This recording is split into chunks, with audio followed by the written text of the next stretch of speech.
Hello students, welcome back to this interaction session, and this is yet another session in extension of our training and placement series, which is a really important topic for our lives. We all have worked really hard in our lives. We worked hard in 9th and 11th class to prepare for the basics so that we can get a good marks in our board exams in 10th and 12th. After that, we started preparing for the college entrance exams and we got a good college. Then we started preparing for the university exams. But for what? At the end, we want a good job, we want to get placed in a really good company. So the right mentorship at the right time is really important. This is a really crucial time and we cannot commit mistakes at this time. We need to learn from others' mistakes so that we can avoid committing those mistakes by ourselves. So today we have a guest. Our special guest for today is Miss Ritu Sirohi. She has done BTech in IT and MTech in Information Security from IGT-TUW. Also, she was the member of the Training and Placement Department of IGT-TUW and currently she is working in the American Express. So, Ritu Di, how are you?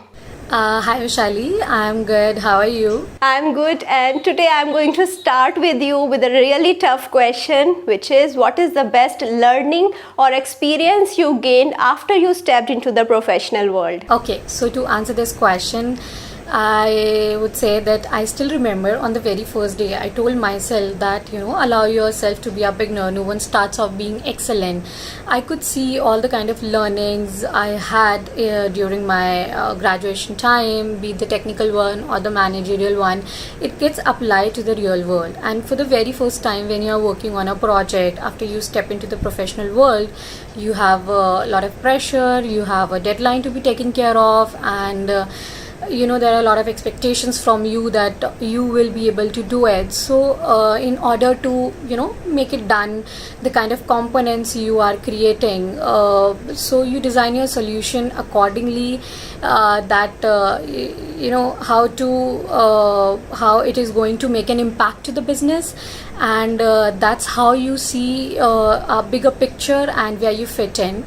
So all the kind of projects I have done, I would say I had pretty good experience with that, because I had good learning all those projects where I was designated to work upon.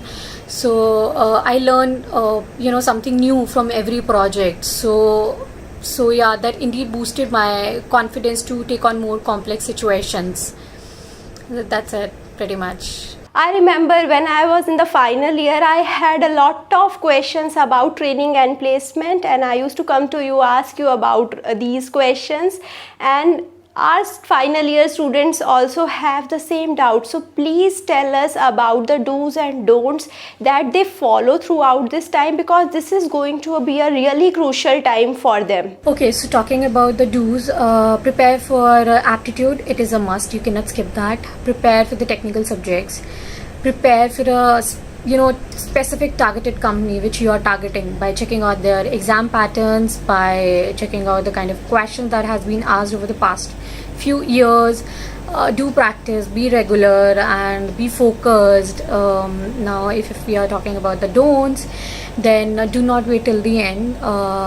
Prepare well in advance and check your progress timely. Do not stress yourself out if the results get delayed, or do not panic if you're not able to get into the first company or the kind of company you're targeting, and do not pressurize yourself if by any chance the company you were targeting is not coming to your campus for so and so reason. There are always other options, right? And do not hesitate to talk to your friends, seniors, juniors, whosoever is there. Just talk to them if you don't feel good. Talk to your parents, talk to your friends, talk to anybody, but just don't hesitate and don't feel pressurized. And for IT companies, which subject a student should focus before and during the placement season? So yeah, for this question, I would suggest that study core subjects. If you have a better understanding of 2 to 3 programming languages, that is really good. But then I would suggest you should have thorough knowledge of one programming language, like proper hands-on and inside out knowledge about that particular subject. Like, so if anybody asks you anything from that particular language, you should be able to answer. along with that, algorithms, data structures, and DBMS, computer networking, operating system. These are those subjects which you should be knowing. Along with that, do not forget to practice aptitude. At my time, I personally used to prefer Geeks for Geeks, be it the coding questions, be it the MCQs. I used to do that from that particular site. These days there are other sites as well, like people are following Lead Code and other HackerRank, Code7. These are like other platforms as well, but I used to do from Geeks for Geeks, so choice is yours. So in IT and CS field, there is a big doubt about higher studies. So what is your point of view about the higher studies in IT and CS? It totally depends on your choice, whether you want to go for higher studies or not. Like in my case, I always wanted to go for post-graduation. So that was my choice. So, after your BTech, you can see whether you want to go for MBA, or you want to go for masters, or you want to go for MTech, or if you're confused, then you can work for some time and then you can figure that out and you can explore like where your interest lies or where your passion is, and then you can pursue that. In my case, I was a very confused child. So in my BTech time, I had thought of pursuing MBA, but I was not sure about it. Like I was not confident enough that I want to do this only, right? So what I did is I joined a startup company. There I experienced technical as well as non-technical job roles. And post that experience, I made up my mind. It's like, no, I want to continue my technical field only. So that's how my MTech journey began. So you can, or you should take time to figure that out and see what exactly you want to do after your graduation. So I guess that would be my answer. Okay, before a company starts its procedure of written test or interview and all, so before that we have a pre-placement talk scheduled. So a student should ask a question in the pre-placement talk or not, and if yes, what kind of questions can be asked during the pre-placement talk? Yes, definitely. You should ask questions in the pre-placement talk, as it shows that you are interested in their company and you're mentally present in that session. So when they give presentation, listen carefully and ask questions. If you have any, interact with them. It shows that you have a background information about the company, what it does, why it does. So yeah, it indeed is a very important part, and you should pay attention to that. And the next question is how to prepare for the written test. Okay, so I prepared for my GATE exam earlier, so I revised my notes, so that really helped me. Along with that, I used to refer internet content wherever I used to have any kind of doubt or any kind of concept which was not clear to me. Along with that, I used to refer my material which I had. So you can also refer the online content which is easily available, and the kind of PDFs you can get and YouTube videos you can also refer. Also the technical books which we studied during our course. For example, Galvin is a really nice book which we studied for operating system. Along with that, Test Your C Skills by Yashwant Kanetkar is a very good book for clearing out your arrays, pointers and output related concepts. That is must to do book. Also for those of you who want to build a strong base or want to clear out your basic concepts, so you can always refer to 11th and 12th class, Sumita Zarora's book, which was the very basic one. It will definitely help you. It's really nice.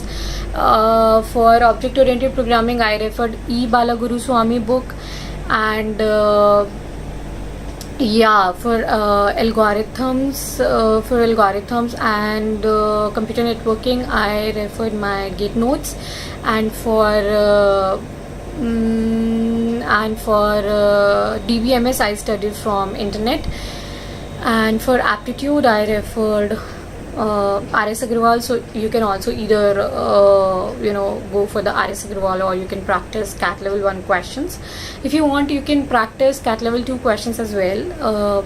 That is fine, but I won't recommend practicing level 3 question. That is not required. Along with that, if you want to try on internet, then there are websites like IndiaBex and some other websites which are there for like practicing aptitude and other concepts. So you can try them. Along with that, there are a number of platforms available, as I mentioned earlier: HackerRank, CodeChef, LeetCode, Geeks for Geeks. So you can try and practice over there. You can give an attempt to it.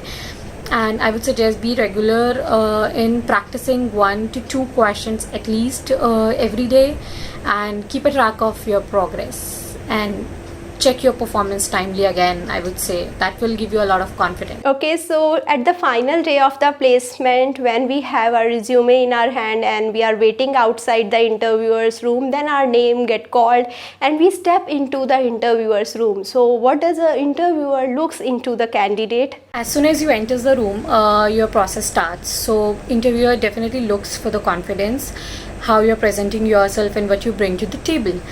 And then the way you are approaching the solution, that approach matters, because it's okay, you may not be knowing the correct answer for a particular question, but the way you are investing yourself into that really matters, and this is what they really are looking into. Again, I am saying this from my experience. It can differ from interviewer to interviewer or person to person, but this is something which you should invest your time to solve a particular question and to have an approach for a particular question rather than just directly jumping onto the answer. So now talking about the trainings and the placements. So all our final year students have a doubt about training and placement, that whether if interviewer asks about the training and placement in the interview or not, and if he's asking what kind of training and placement they should prefer in the final year or before the final year. Yes, definitely interviewer ask about the projects or the trainings you have done so far, and he also asks questions related to your project, because the goal is to be able to implement what you have learned. So the training and the project can be anything. It can be a basic application which you build to understand how the application works and how to create a front end, how to create a back end. So that's how you can try to implement. The projects or the trainings can be anything depending on your interest. Like in my case, I wanted to do a project on security, so I knew what kind of project I was looking for. So that's how I did my internship in DRDO. So similarly, you can also choose what kind of project you want to do, and that's how you can proceed with that. When a student with very good academic record get rejected by the interviewer, he get really disheartened. So what is your point of view, that can interviewer reject a candidate with very good academic record or not, and why? Well, that's a tricky question to answer. I would say that to have a good academic record is a better option, because there are a few companies which have a fixed percentage or eligibility criteria to be able to sit for their written test. Again, it depends from college to college. So if you are having a good academic record, then you are at a safer side. And an interviewer checks on your knowledge, and he tests on the skill set which you have mentioned on your resume. Or if you say that you are good in that particular subject, then that person tests you on the basics and concept related questions. So if you are unable to answer those questions, then solely having a good academic record won't help you get through.